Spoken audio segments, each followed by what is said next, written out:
Hello again, this is David D. Herrera in International Human Resource Management 540 with Dr. Luis Ortiz. Anyways, just wanted to go over my last and final assignment.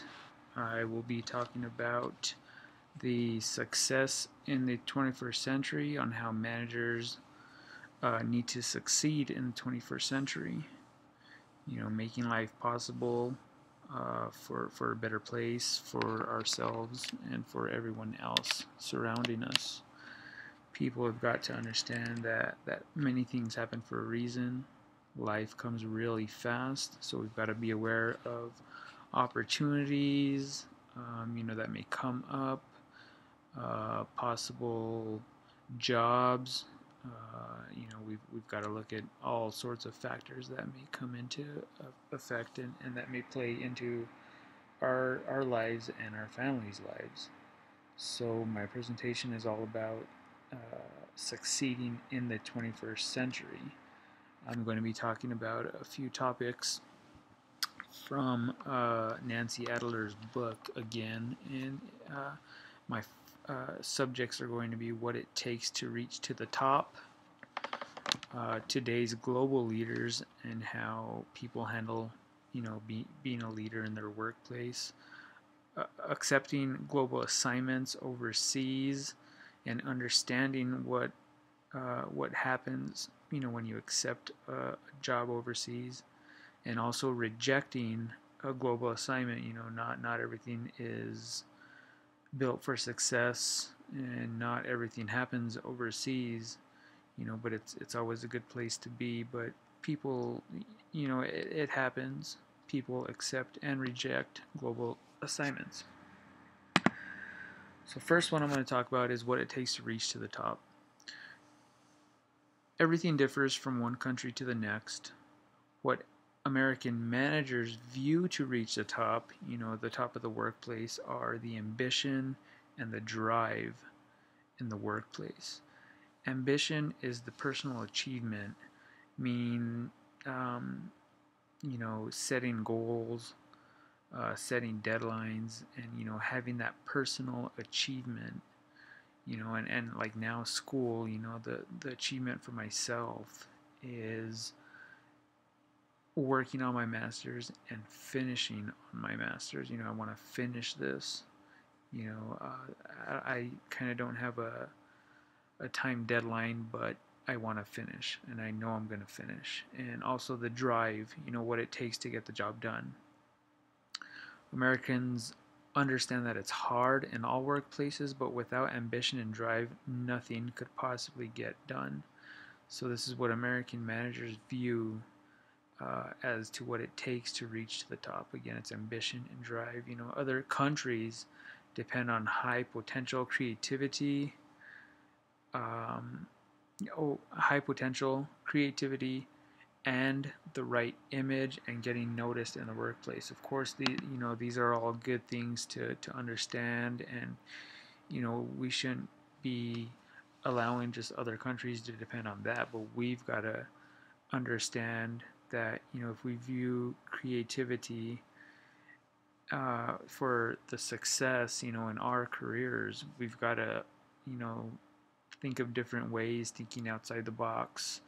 Having a high potential in the workplace. This means that we can work on many things and work for the best. And having a great workplace. Also having the right image. Of course, dressing nice, doing the correct work, and getting noticed. Going for awards, understanding that if you get something done, you are going to get noticed for what you're doing, especially if it's great things in the workplace. It's reaching the top of the workplace is hard for many, but yet it comes very easy. My own what it takes to reach the top is knowing that I have helped others and also helped myself in the success in the workplace. Always working with excellence in all I do, understanding that things happen for a reason, and knowing that I've got to deal with, uh, different situations. The next thing is today's global leaders need a challenge, a job challenge to help them become better people and better managers. These leaders have also got to accept the adventure, because this will help in determining that the workplace can be a good place to learn more about yourself and about others. It's the workplace is always an adventure, no matter where you work. You're always going to learn something about yourself and of others. Also, the career advancement. This will help people understand who they are and what is expected of them in the workplace. When you work abroad, it's always the hardest assignment because you're going into this hostile territory and not knowing what's going to be around you. But it's going to be hard. So it takes a lot of planning, a lot of thinking to get the right job overseas. So today's global leaders, it's people have got to understand that working abroad is going to be hard. But, it's challenging. It's got to be fun, and it's got to be a time to help yourself, help others become that better leader in the workplace. Just learn as much as you can in the workplace and understand that everything is going to happen for a reason, and it is going to help you for sure. Next is accepting the global assignments. Accepting global assignments may be one of the most best experiences of a lifetime, but the job itself could be hard. But then it could be the best job ever. It can be challenging and interesting to everyone involved with the job itself. People will also accept a job overseas because of money. Money will be the best gift when working overseas, but money may not be the best part of the job itself. Now back to the career advancement with accepting a job overseas. Career advancement gives you exposure to other people and places that are unfamiliar to yourself and to the many people that work with you.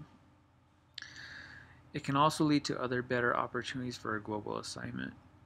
It can lead to a better position back home, maybe in a different part of the world or a different location. The location is huge in accepting a global assignment. There's many determining factors, which are, of course, the climate. You want to, if you're like in the cold, you want to go to a cold environment, or if you love, the sun and love the being by the ocean or whatever, your location is going to be huge, and the climate. Of course, living conditions. No one wants to live in a shack, or they want nice living conditions and want what's going to work for them working in an overseas environment. Of course, the social life. The social life's got to be huge. Depending who you work with, what you work with. The social. If you got to know if it's going to be a great place for you. If you're that social butterfly, you want to go out and hang out with colleagues, or co-workers. You want that social life. Plus, being in a safe environment. Location is going to be huge. You always want to keep yourself and your family, if you have family, safe in a global assignment. It's going to be hard, but here accepting this global assignment, it's going to take a lot of planning and a lot of factors to see what's going to happen. Next is rejecting global assignments. Things happen for a reason, but people are always rejecting jobs overseas, and you're asking why. Location. You don't want to be in that unstable area where you're not going to feel safe. It's dangerous. It's hostile. It's just going to be a weird place for you. And if you're gonna, reject these or accept these places, you're gonna be living out at these places for months, maybe years. So you don't want that uncivilized area to where you're just gonna feel unsafe all the time. And of course, living in extreme poverty. You don't want to accept a position to where you're going to be living, worse than what you are now, or worse than other people. You want to live in a place that's going to be fun for you. So that's one of the reasons people reject these global assignments. And of course, the high potential for war, or violence. People don't want to live in these places. So this is one reason people are going to reject a global assignment. The job and career. People don't want to go work at a boring place, an unchallenging place, or a job that's just going to be uninterested to them while they're overseas. And most of the time people aren't looking for a long-term situation. A job overseas can be a long-term strategy, but people don't want to do that. So that's another major factor there. People don't also want job failure when they go overseas. People want to be at a place that's going to be fun for them, that they're going to do well, and people don't want to fail at these jobs overseas. So if they suspect that it's going to be hard for them, they're just not going to do it.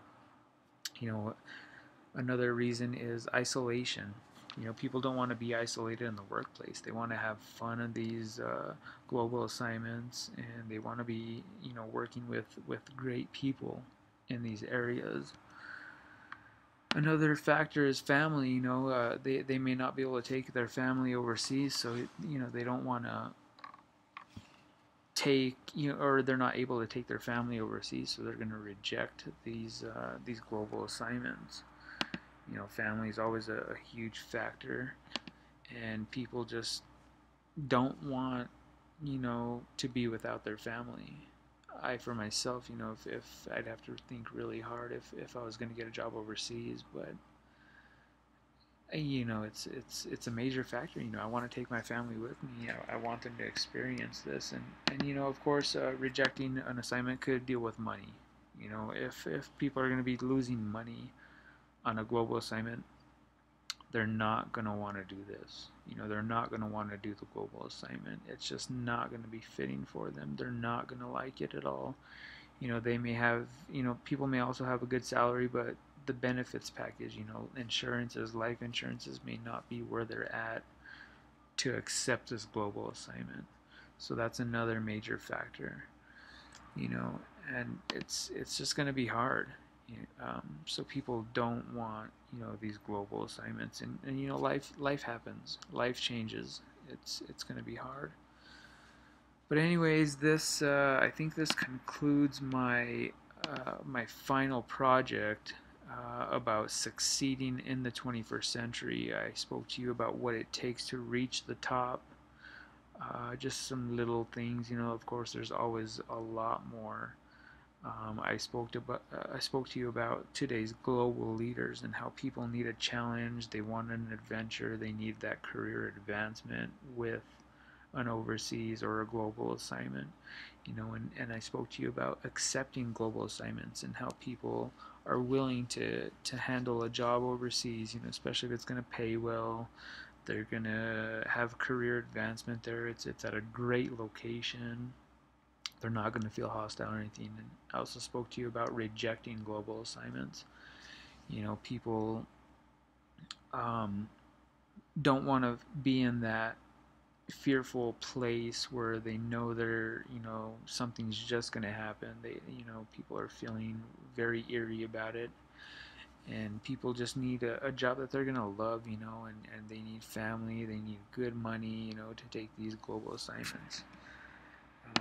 So I spoke to you about all that. My reference, of course, is Nancy Adler's book.